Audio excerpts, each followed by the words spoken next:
আসসালামু আলাইকুম। নোয়াখালী কবিরহাট রিক্সা স্ট্যান্ড থেকে একজন ব্যক্তি অটোরিকশা চুরি করছে। ভিডিওটি ভালোভাবে দেখুন, কারণ এই ব্যক্তিকে চিনতে পারলে আমরা দ্রুত তাকে ধরতে পারব। আপনি যদি এই লোকটিকে চিনেন বা তার কোনো তথ্য পান, দ্রুত যোগাযোগ করুন আমাদের উপরে দেওয়া এই নাম্বারে। আপনার সাহায্য আমাদের জন্য অত্যন্ত গুরুত্বপূর্ণ। এখন ভিডিওটি ধীরে ধীরে দেখুন, কারণ আমরা চাই এই চোরকে ধরতে দ্রুত ব্যবস্থা নেওয়া হোক। সবাইকে অনুরোধ, ভিডিওটি বড় বড় গ্রুপে শেয়ার করুন। যত বেশি মানুষ দেখবে, তত দ্রুত তাকে শনাক্ত করা সম্ভব।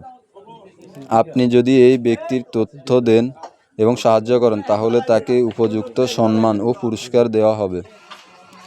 সতর্ক থাকুন এবং আমাদের সাথে সহযোগিতা করুন।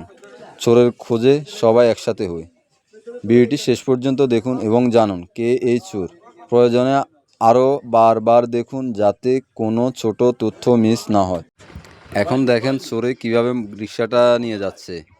রিক্সাটা কিন্তু চাবি নেয়, সে নিজে সুন্দর করে রিক্সার চাবি যেখানে থাকে ওই বরাবর কি একটা দিয়ে সে নিজে রিক্সাটা চালায় নিয়ে যাচ্ছে। দেখতে পারতেছেন আপনারা। সবাই একটু নিজ নিজ দায়িত্বে নিজের গাড়ির সামান এগুলা খেয়াল রাখবেন, যেখানে সেখানে ফেলে যাবেন না। সবাই একটু খেয়াল করে রাখবেন। আবার মনে করে দিচ্ছি, যদি চিনে থাকেন যোগাযোগ করুন এবং ভিডিওটি শেয়ার করুন। আপনার সহযোগিতায় আমাদের জন্য অপরিহার্য। চলো সবাই মিলে রক্ষা করি আমাদের রিক্সা স্ট্যান্ড। ধন্যবাদ সবাইকে।